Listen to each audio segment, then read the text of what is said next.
La noche en la casa segura de Pozuelo era inquietantemente silenciosa, esa clase de silencio que no trae paz sino que amplifica cada pequeño sonido hasta convertirlo en una amenaza potencial, el crujido de la madera al enfriarse.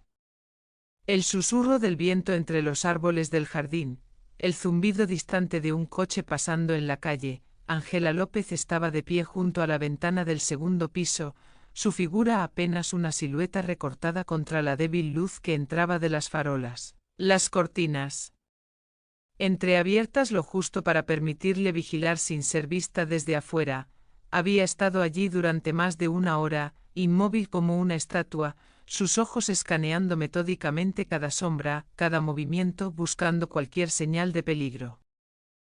3 días habían pasado desde que encontraron el teléfono en la habitación de Diego, desde que vieron ese vídeo amenazante de Herrera, desde que supieron con certeza absoluta que el hombre que había traicionado a todo el departamento había escapado de prisión y los había encontrado. 3 días viviendo como animales acorralados, las ventanas selladas, las cortinas permanentemente cerradas, cada entrada y salida vigilada por oficiales armados que patrullaban en turnos de 6 horas. 3 días viendo a Diego hacer demasiadas preguntas que ella no sabía cómo responder honestamente, viendo a Mateo despertar cada noche gritando por pesadillas que no podía explicar, viendo su pequeño mundo seguro desmoronarse día a día mientras ella trataba desesperadamente de mantener la fachada de que todo estaría bien. Pero nada estaba bien, y Ángela lo sabía. Cada instinto que había desarrollado durante 15 años como detective le gritaba que algo terrible estaba a punto de suceder.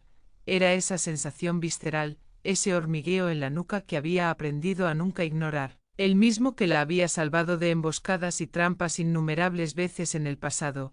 Herrera estaba ahí afuera, en algún lugar de esa oscuridad urbana que nunca era completamente negra, siempre teñida de naranja por las farolas y los letreros de neón, observando, esperando, planeando el momento perfecto para atacar. Se apartó de la ventana finalmente, sus músculos protestando por haber estado en la misma posición durante tanto tiempo, caminó silenciosamente por el pasillo, sus pies descalzos sin hacer ruido sobre la alfombra, hacia la habitación de Diego. Abrió la puerta con cuidado, asomándose. Diego dormía, su pequeño cuerpo acurrucado bajo las mantas, su respiración regular y profunda. Ángela entró moviéndose hacia la ventana, cerrada con llave, verificó el pestillo. Seguro, había verificado esto 5 veces ya en las últimas 2 horas, pero lo hizo una sexta vez de todos modos, porque Herrera había entrado antes, había estado aquí, en esta misma habitación, a centímetros de su hijo dormido, y Ángela no lo había detenido. Esa falla, ese momento de vulnerabilidad, la perseguía más que cualquier pesadilla que pudiera soñar. Salió de la habitación, cerrando la puerta con un clic casi inaudible. En el pasillo se encontró con Raúl. Él tampoco podía dormir, su rostro mostrando las mismas líneas de tensión y agotamiento que probablemente marcaban el suyo, su brazo todavía en cabestrillo aunque los doctores le habían dicho hace días que podía quitárselo, pero Raúl, terco como siempre, insistía en mantenerlo, tal vez como recordatorio de su propia mortalidad, tal vez como símbolo de que todavía no había sanado completamente. ¿Cuánto tiempo llevas despierta?, preguntó en voz baja, aunque sabía la respuesta por las ojeras bajo sus ojos. ¿No se importa? Si importa, si no descansas, cuando llegue el momento de actuar, estarás demasiado agotada para pensar claramente. No puedo descansar sabiendo que Herrera está ahí afuera. Lo sé, yo tampoco puedo. Bajaron juntos las escaleras, cada escalón crujiendo suavemente bajo su peso a pesar de sus intentos de ser silenciosos. En la sala que habían transformado en un centro de operaciones improvisado, Carlos estaba exactamente donde lo habían dejado 3 horas antes, todavía sentado frente a sus laptops, todavía tecleando, todavía buscando. El resplandor azulado de las múltiples pantallas era la única fuente de luz en la habitación, proyectando sombras extrañas en las paredes, haciendo que los rostros parecieran cadavéricos. Encontré algo, dijo Carlos sin levantar la vista, sus dedos nunca deteniéndose en el teclado. Angela se acercó rápidamente, su corazón acelerándose. ¿Qué? Las cuentas bancarias de Victoria, la que ha estado activa desde su muerte. Hubo otra transferencia, grande esta vez, 2 millones de euros. ¿A dónde? A múltiples cuentas, pero rastreé una de ellas. Pertenece a una compañía registrada en Panamá, pero la dirección de la sede es falsa. Sin embargo, encontré algo interesante. La compañía compró una propiedad hace 2 meses, en efectivo. ¿Dónde? Carlos giró una de sus laptops para que Angela y Raúl pudieran ver un mapa, una ubicación marcada en rojo.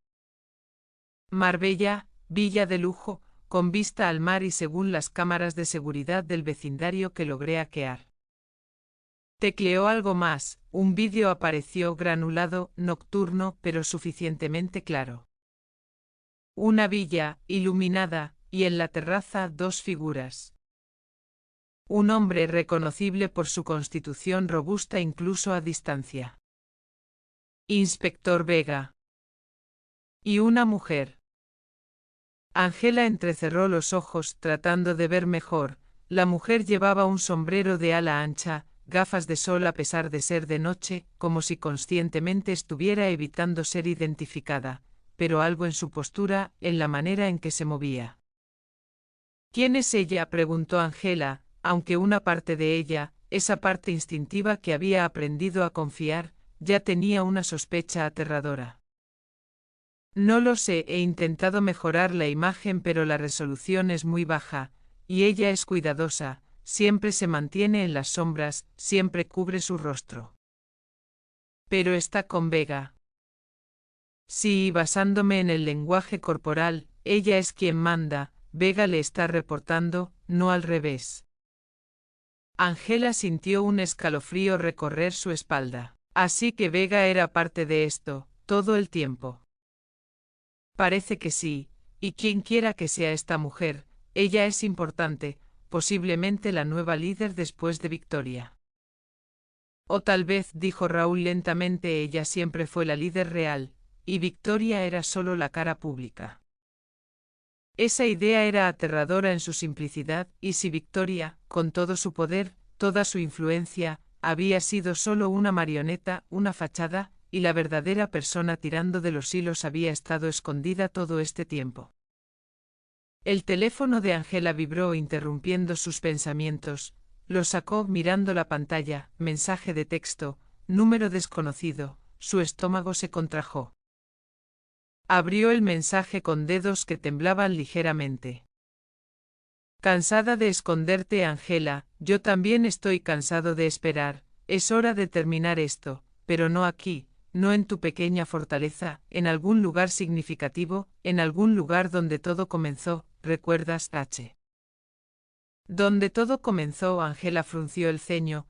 ¿Qué significaba eso? La comisaría, el lugar donde Victoria había. Otro mensaje. Esta vez una foto. La foto cargó lentamente píxel por píxel, y cuando finalmente se completó, Angela sintió que el aire abandonaba sus pulmones. Era el cementerio de la Almudena, específicamente una tumba. La tumba de Victoria Salazar. Y de pie frente a ella, claramente visible en la luz del día, estaba Herrera, tomándose una selfie, sonriendo, como si esto fuera un juego. Un tercer mensaje.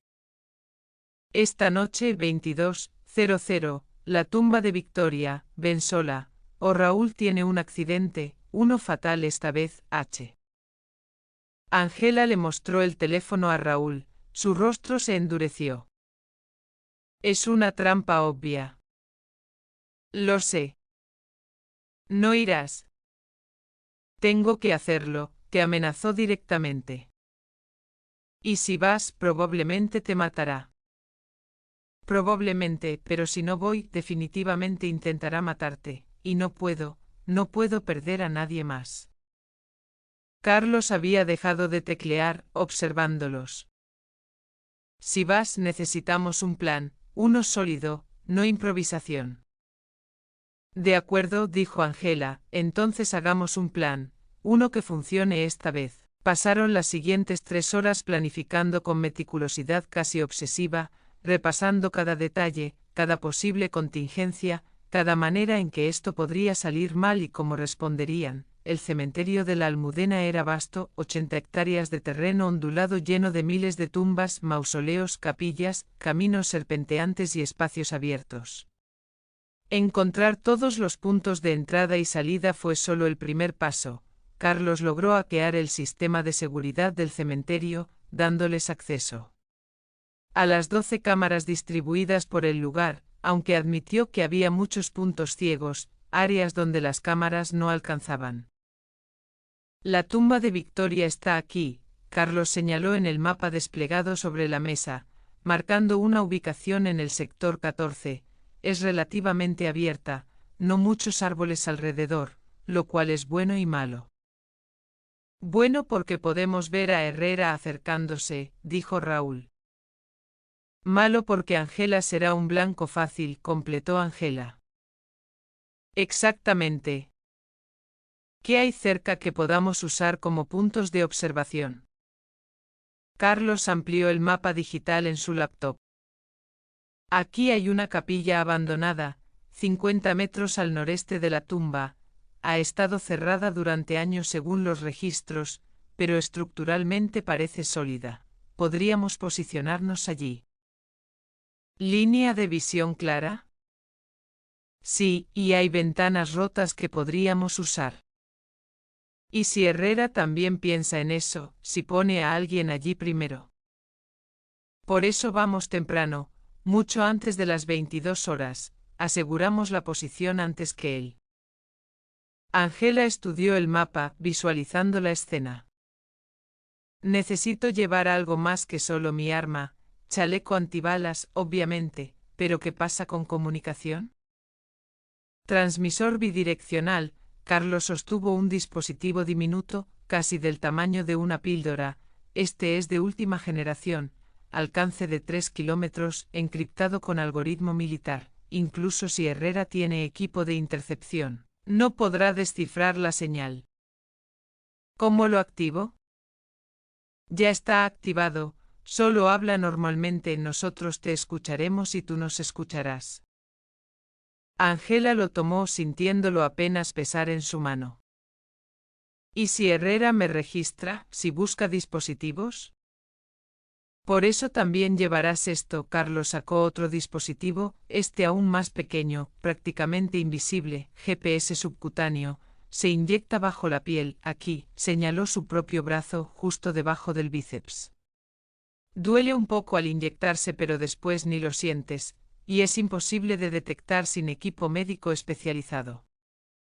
Angela miró el dispositivo con una mezcla de fascinación y aprensión. ¿Cuánto dura la batería? 72 horas. Hazlo.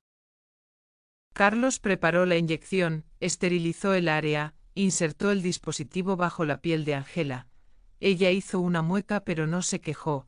Era un pequeño precio a pagar por la seguridad de saber que Raúl y Carlos podrían encontrarla sin importar qué. ¿Y el equipo, quién viene contigo, Raúl? Teniente Sánchez, ya está en camino, llegará en 30 minutos. ¿Confías en él? Con mi vida, estuvo en operaciones especiales durante 10 años, si hay alguien que sabe cómo moverse sin ser detectado, es él. Bien, entonces seremos 4, tú, yo, Carlos y Sánchez. 5, dijo una voz desde la puerta. Todos se volvieron. Sofía Camacho estaba allí, recién llegada del hospital donde había estado recuperándose de sus heridas. Se veía pálida, delgada, pero sus ojos ardían con determinación.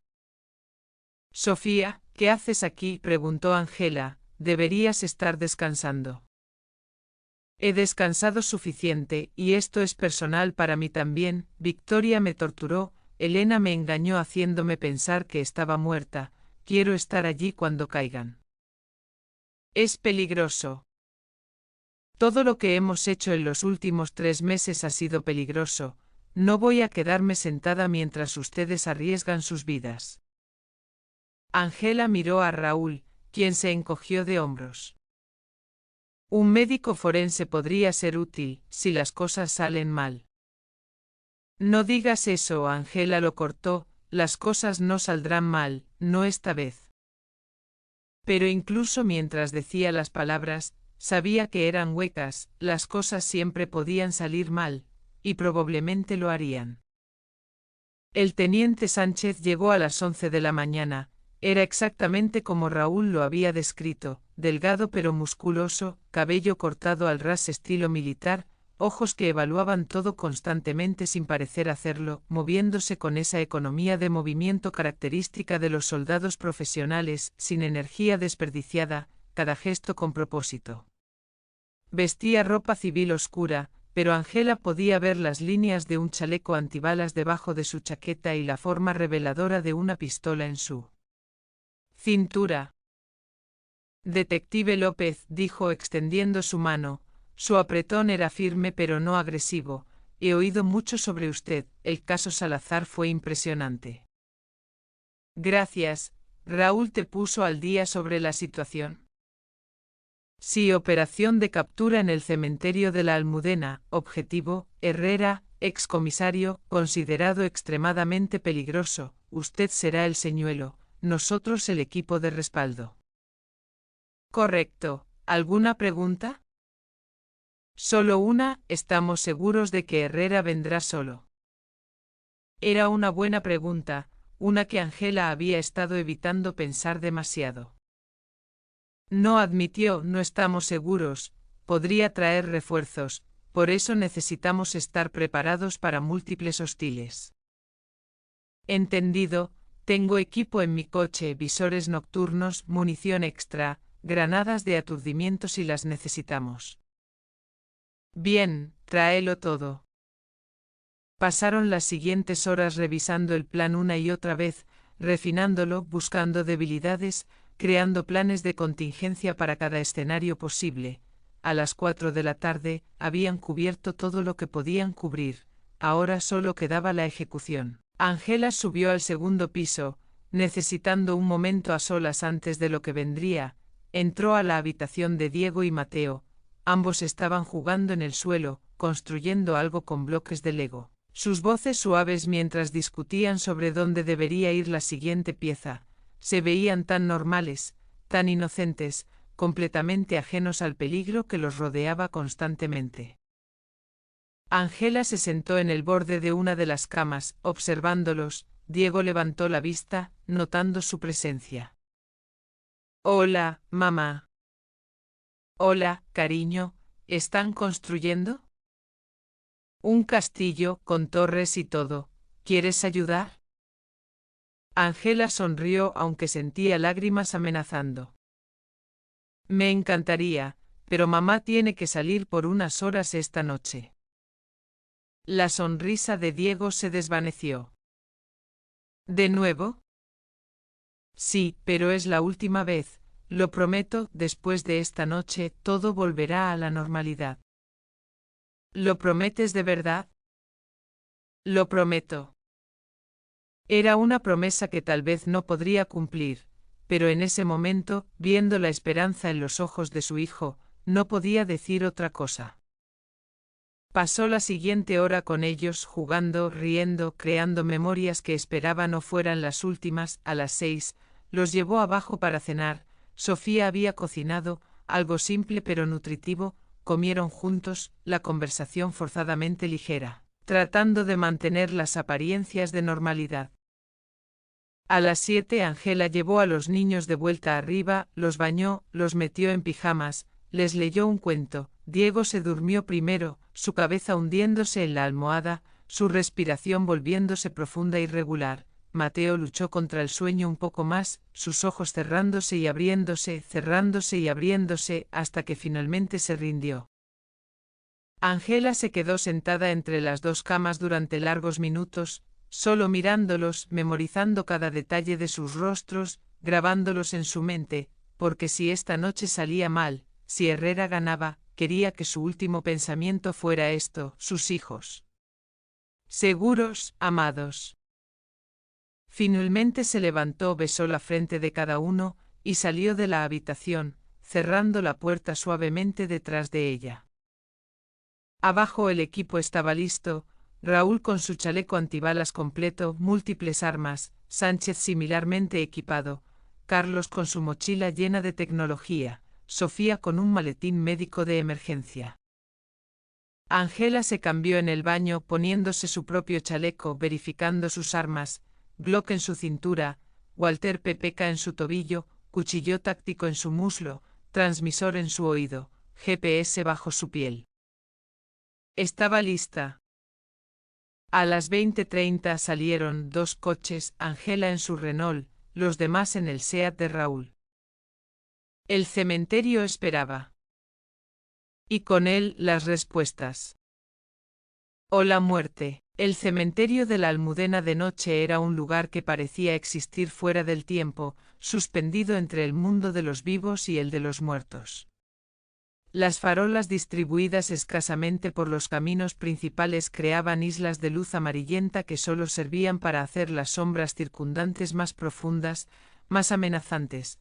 Los árboles centenarios se mecían con la brisa nocturna, sus ramas desnudas proyectando patrones danzantes sobre las lápidas de mármol y granito que se extendían en todas direcciones como un ejército silencioso de piedra. El silencio era absoluto, roto solo ocasionalmente por el ulular distante de un búho o el susurro del viento entre las hojas secas acumuladas en las esquinas. Ángela aparcó su Renault a 2 cuadras de la entrada principal, en una calle lateral oscura donde el coche se mezclaba con las sombras, verificó su reloj, 21:15, 45 minutos antes de la hora designada por Herrera.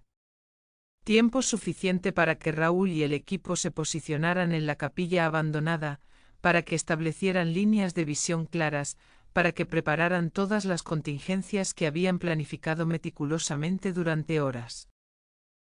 Salió del coche el aire frío de noviembre mordiéndole la cara expuesta, llevaba ropa completamente negra, jeans, chaqueta, guantes, incluso un gorro que ocultaba su cabello. El chaleco antibalas debajo agregaba volumen pero no podía ser ayudado, mejor voluminosa que muerta, caminó hacia la entrada lateral del cementerio. La puerta que Carlos había asegurado estaría sin llave después de coordinar con el jefe de seguridad, un hombre que afortunadamente todavía creía en hacer lo correcto. La puerta cedió con un empujón suave, las bisagras bien aceitadas no haciendo ruido. Ángela entró, y inmediatamente sintió el cambio. Dentro de los muros del cementerio, el silencio era aún más profundo, más completo, como si el lugar absorbiera el sonido. Sacó su teléfono, consultó el mapa que Carlos había cargado, orientándose. El sector 14 estaba al noreste, aproximadamente 10 minutos de caminata por los senderos sinuosos. Estoy dentro, susurró, sabiendo que el transmisor en su oído captaría incluso el más mínimo sonido. La voz de Carlos respondió inmediatamente, clara a pesar de ser apenas más fuerte que un susurro. Te veo en la cámara 3, todo despejado en tu ruta, continúa hacia el norte. Ángela comenzó a caminar, sus botas haciendo susurros suaves contra el pavimento del camino. A su alrededor, las tumbas se alzaban en filas interminables, algunas antiguas, de siglos pasados, sus inscripciones casi borradas por el tiempo, otras recientes, el mármol todavía brillante, las flores frescas en jarrones indicando que alguien todavía los recordaba, todavía los lloraba. Raúl, ¿posición?, preguntó en voz baja. En camino a la capilla, ETA 3 minutos. Eso significaba que estarían en posición con más de media hora de anticipación. Bien, mientras más tiempo tuvieran para establecerse, para familiarizarse con el terreno, mejor. Ángela continuó pasando por una sección de tumbas infantiles que le apretó el corazón, lápidas pequeñas decoradas con juguetes y globos desinflados, vidas que apenas habían comenzado antes de terminar. Pensó en Diego y Mateo, seguros en la casa con oficiales armados vigilando, y sintió una oleada de determinación tan feroz que casi la hizo tropezar. Esto terminaría esta noche, Herrera sería capturado o muerto, y su familia finalmente estaría segura. Llegó al sector 14 en 8 minutos, La tumba de Victoria Salazar era fácil de encontrar, el mármol blanco brillando incluso en la escasa luz. Ángela se paró frente a ella, leyendo la inscripción simple. Victoria Salazar. 1965 a 2025. Descanse en paz. Descanse en paz. Las palabras eran casi cómicas considerando quién yacía debajo. Victoria Salazar nunca había conocido paz en vida, y Ángela dudaba que la encontrara en muerte. Estoy en la ubicación, reportó. Visual confirmado, respondió Raúl. Te veo claramente desde la capilla. Estamos establecidos. Sánchez tiene el punto de observación norte. Sofía está conmigo. Carlos monitoreando cámaras. Entendido, ahora esperamos. Ángela se sentó en el borde de una tumba cercana, lo suficientemente cerca de la de Victoria para que Herrera la viera cuando llegara, pero no tan cerca que pareciera que estaba rindiéndole homenaje. Los minutos se arrastraron con esa cualidad elástica del tiempo que ocurre cuando se espera algo inevitable pero incierto. 21:30.21:40.21:50. A las 22:05 Carlos habló. Movimiento, cámara 6, puerta sur, alguien entrando. El corazón de Ángela se aceleró. Descripción. Masculino, solo, caminando con propósito hacia tu dirección. Constitución coincide con Herrera. Distancia. 120 metros, 180. Ángela se puso de pie, su mano bajando instintivamente hacia su Glock antes de detenerse. No todavía, necesitaba parecer no amenazante, vulnerable, sola. Eso era parte del plan. 60 metros. Podía verlo ahora, una figura oscura moviéndose entre las tumbas con la confianza de alguien que conoce el terreno. Herrera, incluso a distancia, era inconfundible, su postura militar, su manera de caminar, la forma en que su cabeza giraba constantemente, escaneando, evaluando. 40 metros. Todos mantienen posición, ordenó Raúl. Dejamos que se acerque, necesitamos confirmar que está solo. Herrera salió de las sombras, entrando en el círculo de luz de una farola cercana.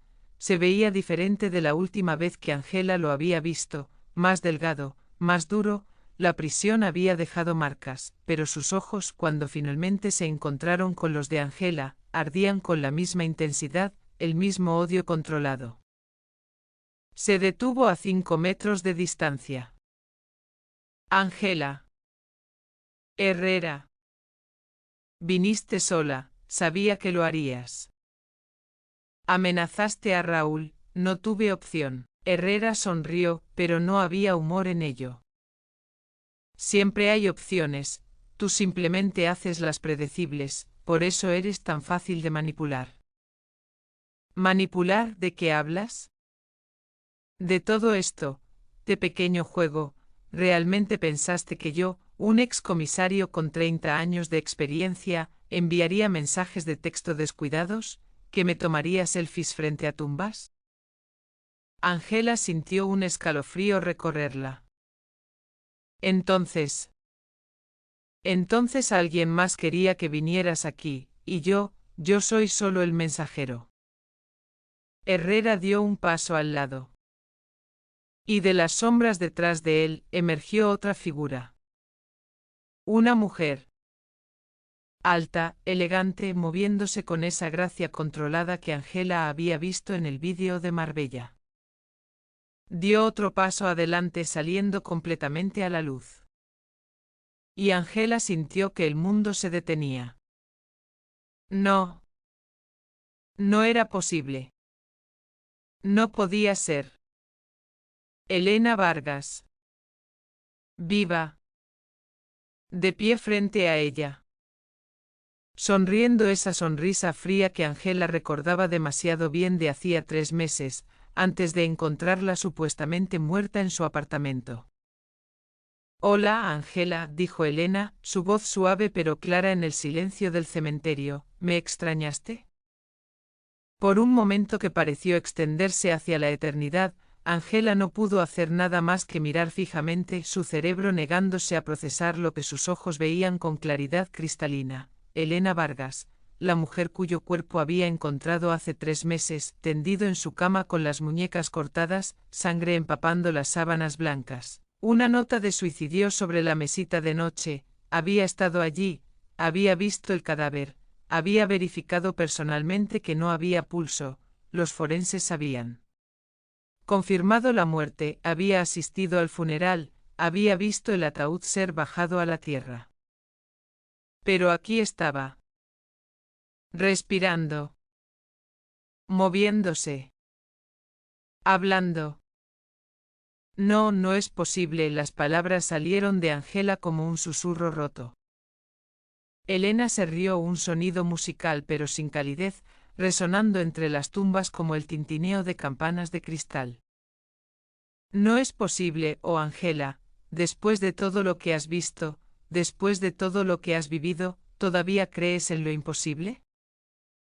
Te vi, estabas muerta. Viste lo que Victoria quería que vieras, un cuerpo, sangre, una escena convincente diseñada meticulosamente para engañar incluso a una detective experimentada como tú. Angela dio un paso adelante, su mano yendo instintivamente a su arma, pero Herrera inmediatamente levantó la suya, apuntándola directamente. Yo no haría eso si fuera tú, advirtió. En su oído, la voz de Raúl, tensa, casi frenética. Angela, confirmo, es Elena Vargas, ¿cómo es esto posible? Angela ignoró la pregunta porque no tenía respuesta, en su lugar, enfocó toda su atención en la mujer frente a ella. ¿Cómo? Elena caminó lentamente alrededor de la tumba de Victoria, sus dedos trazando las letras grabadas en el mármol con algo que parecía afecto genuino. Fue elaborado, admito eso, pero necesario. Victoria sabía que eventualmente alguien vendría por ella, tú, la policía, rivales, no importaba quién, así que necesitábamos un plan de contingencia. Una manera de asegurar que su legado continuara incluso si ella caía. Y ese plan era fingir tu muerte. Exactamente, encontramos a alguien, una mujer, edad apropiada, constitución similar, una adicta sin hogar que nadie extrañaría, la sedamos profundamente, la colocamos en mi cama, le cortamos las muñecas. Escribimos la nota con una muestra de mi escritura que habíamos practicado durante semanas. Angela sintió náuseas subiendo por su garganta. La asesinaron, a una inocente.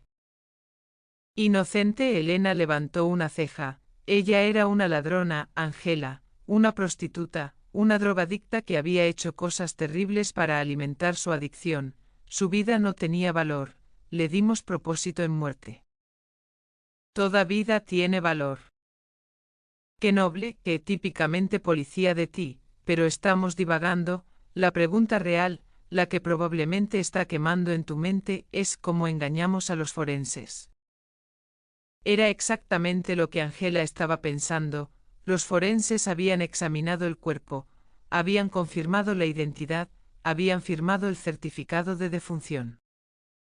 Teníamos ayuda, continuó Elena, como si estuviera disfrutando de contar la historia, dentro del departamento forense, un hombre que debía mucho dinero, dinero de juego. Victoria lo pagó, a cambio, él manipuló los resultados, cambió las muestras de ADN.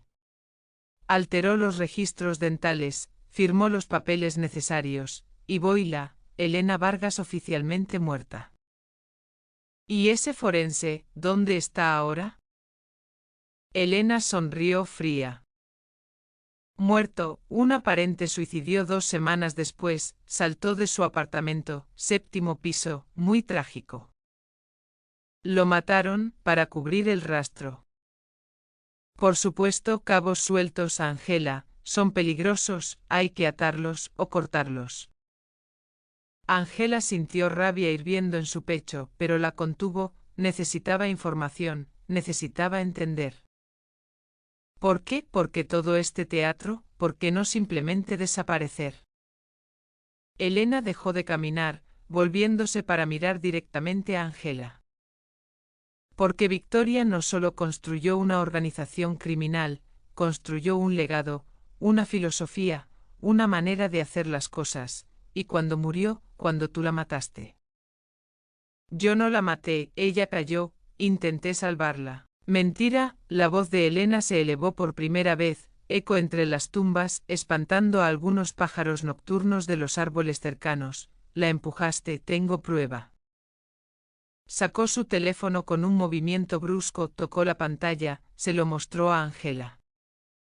En la pantalla un vídeo granulado pero reconocible, el techo del edificio donde Victoria había muerto, y allí, Victoria cerca del borde, Angela corriendo hacia ella, y en el vídeo, editado con habilidad diabólica, parecía como si las manos de Angela empujaran en lugar de intentar agarrar.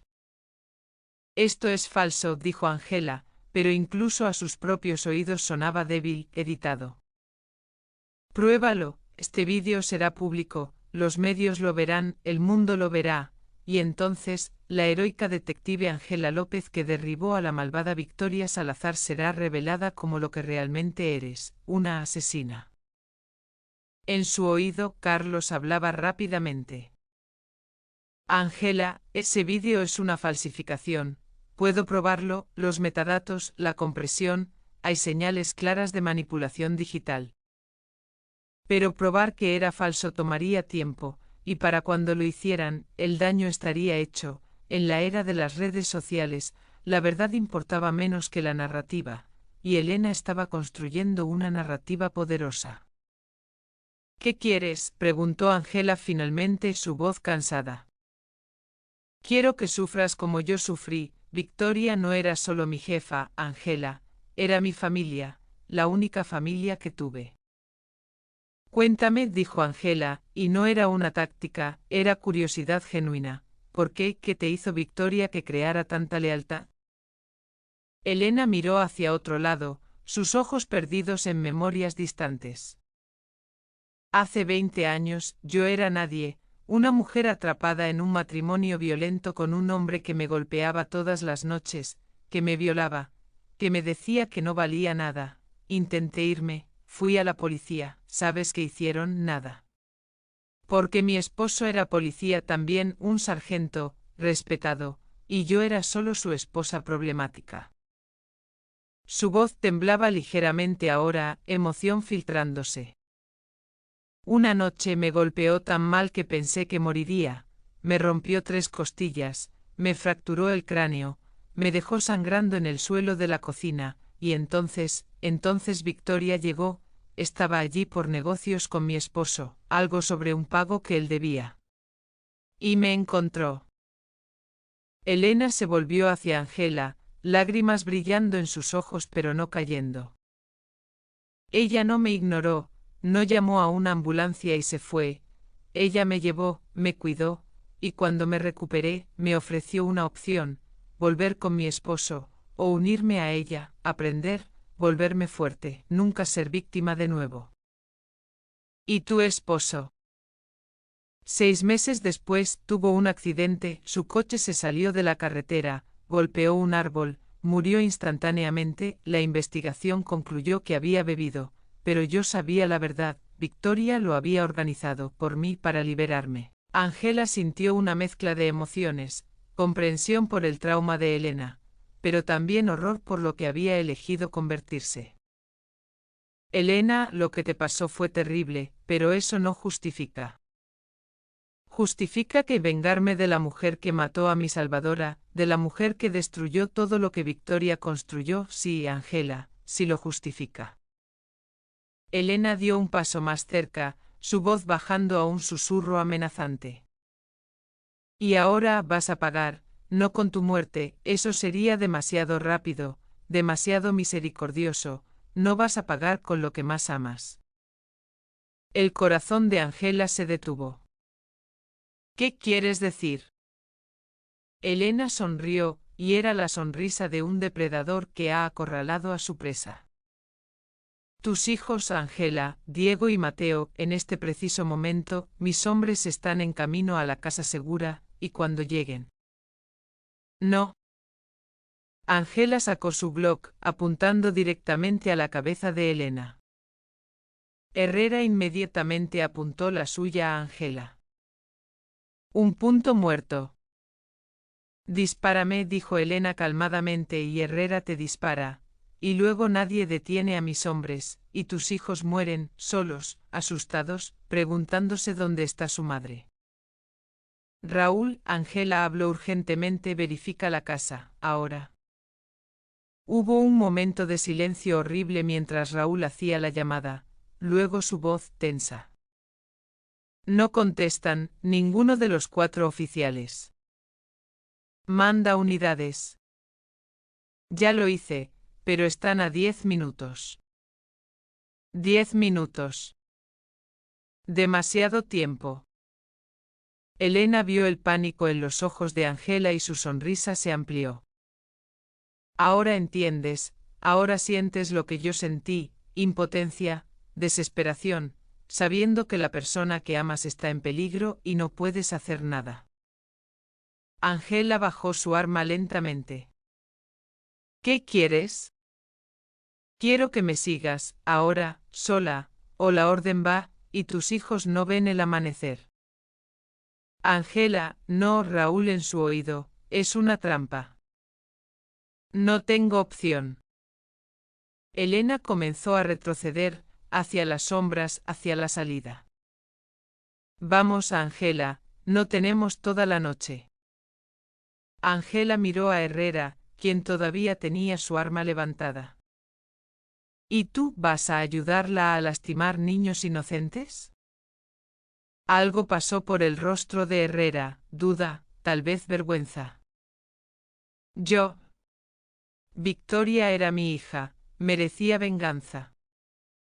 Victoria era una criminal, una asesina, y tú lo sabías, ayudarla no te hace un buen padre, te hace cómplice. Cállate. Pero su arma tembló. Elena notó su voz cortante. Herrera, enfócate. Ella tiene razón, dijo Herrera lentamente, esto es demasiado lejos, niños, no firmé para esto. Entonces eres más débil de lo que pensé. Elena sacó su propia arma, girándola no hacia Angela sino hacia Herrera. Y disparó. El sonido fue ensordecedor. Herrera cayó agarrando su pierna, gritando. Cabos sueltos, dijo Elena fríamente, ahora a Angela, o disparo de nuevo, y esta vez no será su pierna. Angela levantó las manos. Está bien, voy contigo, solo no lastimes a mis hijos. Eso depende completamente de ti. Elena comenzó a caminar, Angela siguiéndola. Detrás de ellas, Herrera estaba en el suelo, sangrando, maldiciendo. Y en su oído, Raúl gritaba. Angela, no es una trampa. Pero Angela ya lo sabía. Y no le importaba. Porque si había incluso una pequeña posibilidad de salvar a Diego y Mateo, la tomaría. Sin importar el costo, Elena guió a Angela a través del cementerio, tomando un camino serpenteante entre tumbas antiguas y mausoleos oscuros, moviéndose con la confianza de alguien que había planificado esta ruta meticulosamente. Angela la seguía a 3 metros de distancia, lo suficientemente cerca para no perderla en las sombras, pero lo suficientemente lejos para tener tiempo de reaccionar si Elena intentaba algo. En su oído, podía escuchar a Raúl coordinando con el equipo, Sánchez moviéndose para seguirlas desde una posición paralela, Carlos monitoreando cámaras, tratando de predecir hacia dónde se dirigían. Unidades en camino a la casa, reportó Raúl, ETA 6 minutos. 6 minutos. ¿Serían suficientes? Elena se detuvo repentinamente junto a una cripta grande, sus paredes de piedra cubiertas de musgo. Aquí, dijo empujando la puerta de hierro oxidado. Se abrió con un chirrido que hizo eco en el silencio. Después de ti, Elena hizo un gesto con su arma. Angela vaciló. ¿A dónde lleva esto? A la verdad, a tus hijos, a todo lo que quieres saber, pero tienes que confiar en mí. Nunca confiaré en ti. Entonces tus hijos mueren, tu elección. Angela entró en la cripta. Era más profunda de lo que parecía desde afuera, escalones descendiendo hacia la oscuridad. Elena encendió una linterna, iluminando el camino. Bajaron, el aire volviéndose más frío, más húmedo con cada paso. 30 escalones, 40.50. Y entonces llegaron a una puerta. Metal, moderna, completamente fuera de lugar en esta cripta antigua. Elena sacó una tarjeta de acceso, la deslizó. La puerta se abrió con un clic electrónico. Detrás, un túnel. Iluminado, limpio con paredes de concreto. ¿Qué es esto?, preguntó Angela. Victoria era una planificadora, siempre tenía rutas de escape, túneles bajo la ciudad, conectando lugares importantes. Este va desde el cementerio hasta, bueno, lo verás. Entraron al túnel. La puerta se cerró detrás de ellas con un sonido final. Y en su oído estática. Luego nada. El transmisor había perdido señal. Estaba sola. Completamente. Raúl no puede escucharte ahora, dijo Elena, notando la expresión de Angela. Estas paredes tienen 5 metros de grosor, concreto reforzado, nada penetra. ¿A dónde vamos? Paciencia. Caminaron durante lo que pareció una eternidad, pero probablemente fueron solo 10 minutos. El túnel era recto, sin curvas, sin salidas laterales, solo adelante. Finalmente, llegaron a otra puerta. Elena la abrió. Subieron escaleras. Y emergieron en un garaje subterráneo, con coches estacionados. Y allí esperando 3 hombres. Grandes, armados. Y una furgoneta blanca. Con las puertas traseras abiertas. Y adentro. Mamá. Diego. Mateo. Atados, amordazados. Pero vivos. Angela corrió hacia ellos, pero uno de los hombres la interceptó, agarrándola, sosteniéndola. Todavía no, dijo Elena, primero, reglas. Suéltame. Reglas, Angela, o uno de estos hombres les dispara a tus hijos ahora mismo. Angela se congeló. Escucho. Bien, aquí está lo que va a pasar. Tú y tus hijos van a subir a esa furgoneta. Los llevaremos a un lugar donde nadie puede encontrarlos, y allí jugaremos un juego. ¿Qué tipo de juego? Una búsqueda del tesoro. Te daré pistas, una cada hora, y si eres lo suficientemente inteligente, lo suficientemente rápida, encontrarás la salida. ¿Y si no? Elena sonrió. Entonces tú y tus hijos se quedan allí, para siempre. Esto es una locura. No, esto es justicia. Victoria murió por tu culpa, ahora vas a sufrir como ella sufrió, lentamente, desesperadamente. Angela miró a sus hijos. Diego estaba llorando, las lágrimas corriendo por sus mejillas. Mateo temblaba violentamente. Está bien, dijo Angela finalmente, haré tu juego, pero júrame que si gano, nos dejas ir, a los 3. Elena consideró esto. De acuerdo, si ganas y dudo que lo hagas, serás libre, pero Angela. ¿Qué? Nadie ha ganado nunca mis juegos. Los hombres forzaron a Angela hacia la furgoneta. La metieron junto a sus hijos. Las puertas se cerraron. Oscuridad. El motor arrancó.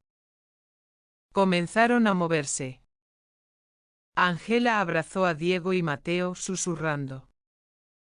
Está bien, mamá está aquí, los voy a salvar, lo prometo. Pero mientras decía las palabras, un pensamiento frío la invadió. El GPS. Todavía lo tenía. Bajo su piel. Carlos podía rastrearla. Raúl vendría.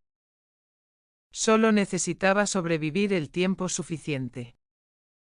Mientras tanto, afuera del cementerio, el caos había estallado. Raúl había perdido la señal de Ángela hace 20 minutos. Su última ubicación conocida, la cripta en el sector 22. Había corrido allí con Sánchez, entrando, bajando los escalones, encontrando la puerta de metal. Cerrada. Electrónica. Carlos intentó hackearla desde su laptop, pero el sistema era autónomo, sin conexión externa. No puedo abrirla desde aquí, admitió frustrado. Necesitamos explosivos o alguien con la tarjeta de acceso. ¿Tiempo para conseguir explosivos? 30 minutos mínimo. Demasiado tiempo. Raúl golpeó la puerta con frustración, el metal resonando sordamente. Sánchez examinó el área. Hay túneles bajo Madrid, antiguos, de la guerra civil, algunos conectan puntos claves de la ciudad, si este es uno. Entonces Ángela podría estar en cualquier lugar.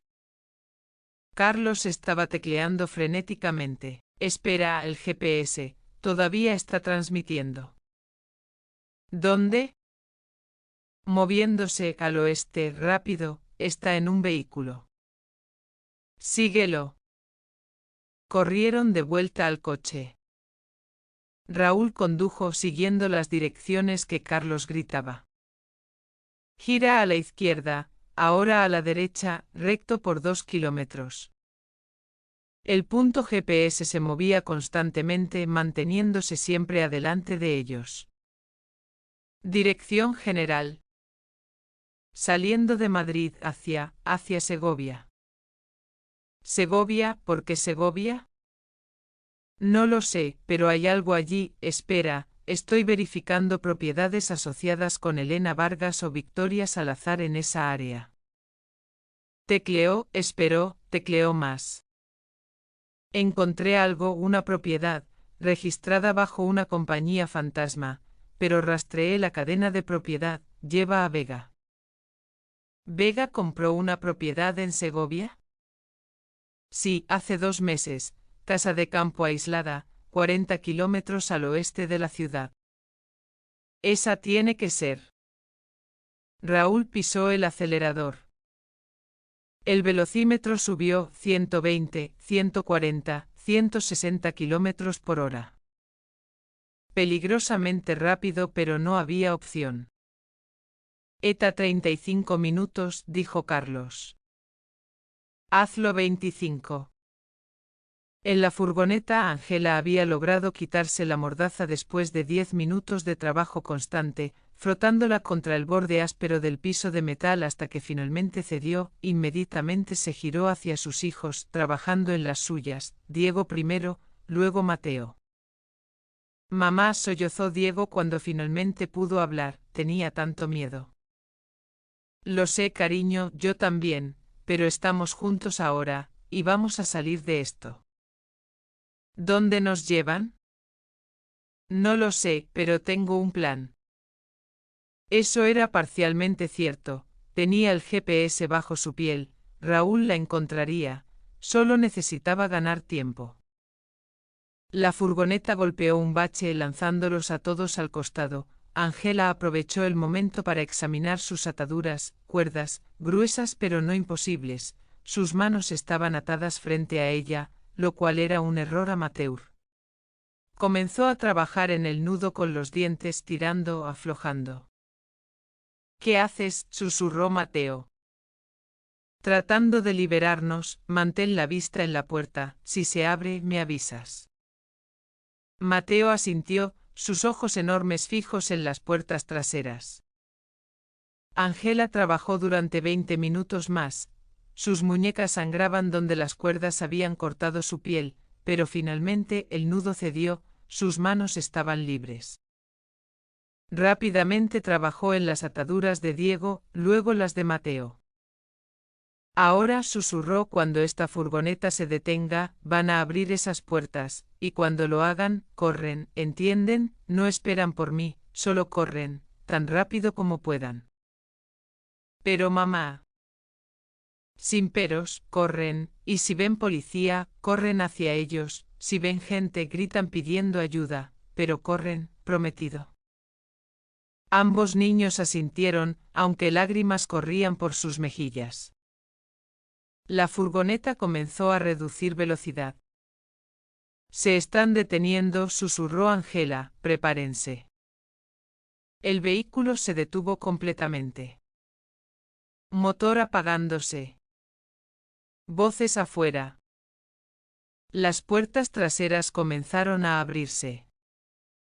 Ahora, Angela pateó las puertas con toda su fuerza, golpeándolas hacia afuera. Escuchó un grito de dolor cuando golpearon a uno de los guardias. ¡Corran! Diego y Mateo saltaron, corriendo hacia lo que parecía ser un campo abierto. Angela salió detrás de ellos, pero inmediatamente un brazo la agarró, tirándola hacia atrás. Uno de los guardias. Ella giró, su puño conectando con su nariz. Escuchó el crujido del cartílago rompiéndose. Él la soltó agarrándose la cara. Angela corrió. Pero otro guardia apareció, más grande, más rápido. La tacleó, ambos cayendo al suelo de tierra dura. Perra, gruñó, su mano yendo hacia su cintura donde tenía un arma. Angela vio el cuchillo táctico todavía en su muslo. Milagrosamente nadie lo había encontrado durante el forcejeo en el garaje. Lo sacó, lo clavó en el muslo del guardia. Él gritó, rodando lejos. Angela se levantó buscando a sus hijos con la mirada. Los vio. A 50 metros. Corriendo hacia un bosque. Pero otro guardia los perseguía. Más rápido que ellos. Alcanzándolos. No. Angela corrió, pero sabía que no llegaría a tiempo. El guardia alcanzó a Diego, lo agarró por el brazo. Diego gritó. Y entonces un disparo. El guardia cayó. Angela se detuvo confundida. Otro disparo. El segundo guardia, el que ella había apuñalado, cayó también. ¿De dónde venían los disparos? Miró alrededor frenéticamente. Y entonces lo vio.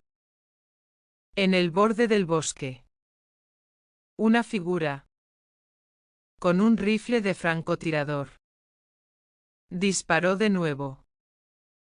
El tercer guardia cayó. La figura bajó el rifle. Se quitó la capucha. Inspector Vega. ¿Qué? Angela no tuvo tiempo de procesar esto porque Elena salió de la parte delantera de la furgoneta, su arma levantada, disparando hacia Vega. Vega se tiró detrás de un árbol, el disparo golpeando la corteza, astillas volando. Traidora, gritó Elena, te pagué, te protegí. Me usaste, respondió Vega, como usaste a todos, pero se acabó. Otro intercambio de disparos.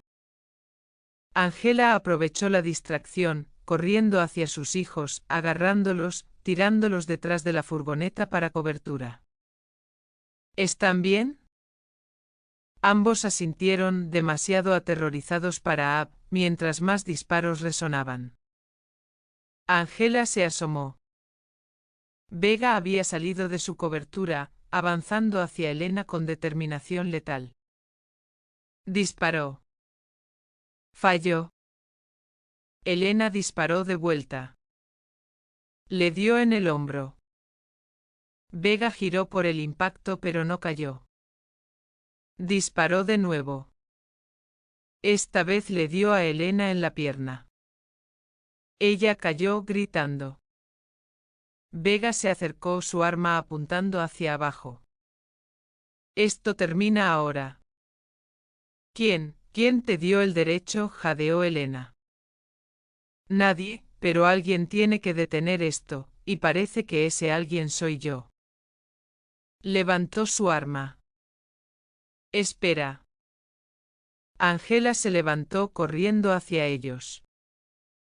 No la mates. ¿Por qué no?, preguntó Vega, su voz cansada. Ha hecho cosas terribles, seguirá haciéndolas si vive. Porque necesitamos que responda, necesitamos saber todo, cada miembro de la organización, cada operación. Si la matas ahora, perdemos eso. Vega consideró esto durante largos segundos. Luego bajó el arma. De acuerdo, pero la quiero en prisión, la real, no una donde pueda comprar su salida. Te lo prometo. En la distancia, sirenas. Acercándose rápidamente. Raúl había llegado. Finalmente, 30 minutos después, el lugar era un hervidero de actividad policial, ambulancias, coches patrulla, técnicos forenses. Elena había sido arrestada, esposada, metida en un coche que la llevaría a una instalación de máxima seguridad donde esperaría juicio. Vega también estaba siendo tratado por su herida, pero no bajo arresto después de que Angela explicó que les había salvado la vida. Diego y Mateo estaban envueltos en mantas, siendo examinados por paramédicos. Físicamente estaban bien, emocionalmente, eso tomaría tiempo, mucho tiempo. Raúl encontró a Angela sentada sola en el capó de un coche patrulla, mirando la nada. Oye. ¿Cómo te sientes? No lo sé, entumecida, exhausta, aliviada, todo al mismo tiempo. Es normal. Normal, nada de esto es normal, Raúl. No, supongo que no. Se sentó junto a ella, el metal del capó crujiendo bajo su peso. Vega, dijo Angela finalmente, ¿por qué lo hizo? ¿Por qué nos ayudó? Hablé con él, dijo que cuando Victoria lo reclutó hace años, fue bajo amenazas, tenía una hija, Victoria la usó como palanca, haz lo que te digo o ella muere, así que lo hizo, durante años, pero su hija murió el año pasado, cáncer, y sin ella, sin nada que proteger, Vega se dio cuenta de que había estado del lado equivocado, quería redimirse. ¿Y Elena? No lo sabía, pensaba que Vega todavía era leal, por eso le dijo dónde estarías, gran error. Angela asintió lentamente. ¿Y Herrera? Lo encontramos en el cementerio, vivo, la herida en su pierna no era fatal, está en el hospital bajo guardia, también enfrentará cargos. Bien. Silencio por un momento. Luego Raúl preguntó. ¿Es realmente el fin? ¿Se acabó? Angela miró a sus hijos, siendo cuidados, seguros finalmente. Sí, dijo, se acabó. Pero incluso mientras decía las palabras, una pequeña parte de ella se preguntaba. Victoria había construido un imperio enorme. Elena había intentado continuarlo. Pero ¿cuántos más estaban ahí afuera? ¿Cuántos otros miembros de la organización todavía operaban en las sombras? La respuesta llegó 2 semanas después. 2 semanas después de los eventos en Segovia, la vida había comenzado a normalizarse lentamente para Angela y sus hijos. Se habían mudado de vuelta a su apartamento, aunque con seguridad aumentada, sistema de alarma nuevo, cerraduras reforzadas, cámaras en cada entrada. Diego había vuelto a la escuela, aunque con un psicólogo visitándolo 2 veces por semana. Mateo todavía tenía pesadillas, pero menos frecuentes. Angela había vuelto al trabajo, pero en tareas administrativas por ahora.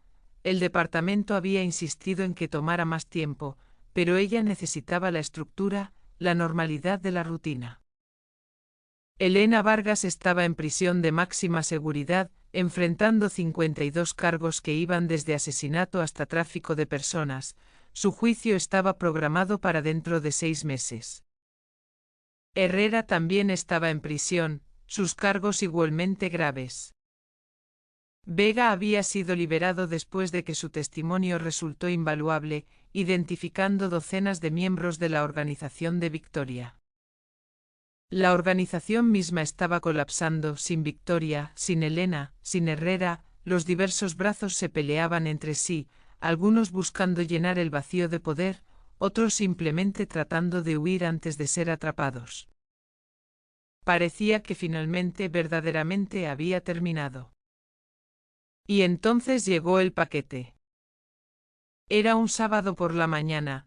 Ángela estaba en la cocina haciendo desayuno cuando escuchó el timbre. Abrió la puerta. Nadie. Pero en el suelo una caja. Pequeña. Envuelta en papel marrón. Sin remitente. Ángela la recogió cuidadosamente, la llevó adentro. Parte de ella quería llamar a la policía, hacerla revisar por explosivos. Pero otra parte, la parte curiosa que la había hecho convertirse en detective, necesitaba saber. La abrió. Dentro un teléfono. Y una nota. Querida Ángela. Si estás leyendo esto significa que has ganado. Por ahora, Elena está en prisión, Herrera también, la organización se está desmoronando, debes sentirte victoriosa. Pero hay algo que necesitas saber. Victoria no construyó su imperio sola, tenía socios poderosos en lugares que nunca imaginarías. Elena era uno, pero había otros, y ahora que ella ha caído, ellos están inquietos. Algunos quieren venganza. Otros quieren continuar el trabajo. Y unos pocos quieren conocerte. El teléfono tiene un número, uno solo, llámalo cuando estés lista para saber la verdad completa sobre quién realmente dirigía todo.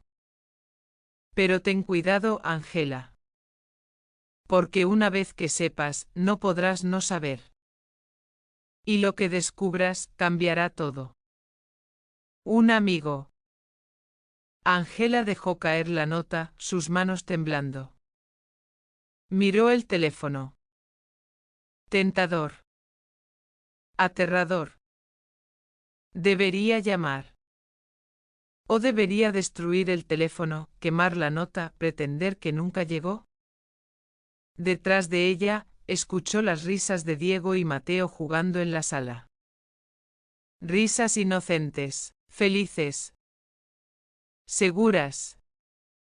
Si llamaba ese número, si perseguía esta nueva pista, ¿pondría todo eso en riesgo de nuevo? Pero si no llamaba, si dejaba que quien fuera que envió esto continuara operando en las sombras, ¿realmente estarían seguros alguna vez? Ángela miró el teléfono durante largo rato.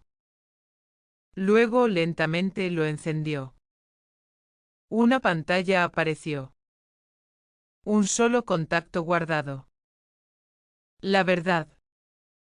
Su dedo se cernió sobre el botón de llamada. Presionó. El teléfono marcó. Una vez. 2 veces. 3 veces. Hola, Ángela, respondió una voz. Femenina. Joven. Familiar. Pero Ángela no podía ubicarla. ¿Quién eres? La voz se rió suavemente. Alguien que ha estado observándote durante mucho tiempo, alguien que admira tu trabajo, tu tenacidad, tu voluntad de nunca rendirte. ¿Qué quieres? Quiero ofrecerte algo, información, sobre quién realmente estaba detrás de Victoria, quién la financiaba, ¿Quién la protegía? Nombres que te sorprenderían, nombres en el gobierno, en la policía, en lugares que pensabas que eran seguros. ¿Por qué me dirías esto? Porque creo en la justicia, Ángela, como tú, y esas personas necesitan caer, pero no puedo hacerlo sola, necesito a alguien en el interior, alguien como tú. ¿Y qué ganas tú con esto? Eso es algo que discutiremos cuando nos conozcamos. No voy a reunirme con alguien que ni siquiera me dice su nombre. Oh, Ángela, ya me conoces, nos hemos visto antes, varias veces de hecho. Ángela frunció el ceño pensando. No te recuerdo. No piensa, el caso de Victoria, quien estuvo allí en cada paso, quien tenía acceso a toda la información, quien podría haber estado jugando a ambos lados sin que nadie sospechara.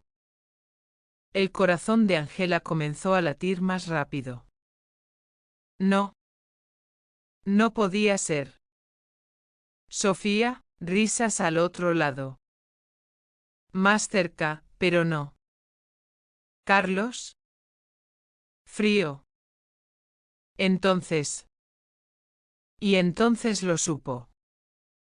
Imposible. Pero tenía sentido. Terrible, horrible sentido. Raúl. Silencio del otro lado. Luego. Nos vemos pronto, Ángela, muy pronto. La línea se cortó. Ángela dejó caer el teléfono, sintiendo que el mundo giraba a su alrededor. Raúl. Su compañero. Su amigo. ¿Era posible? ¿Había estado trabajando para Victoria todo el tiempo? ¿O era esto otra manipulación? ¿Otro juego? No lo sabía. Pero iba a averiguarlo. Aunque la destruyera.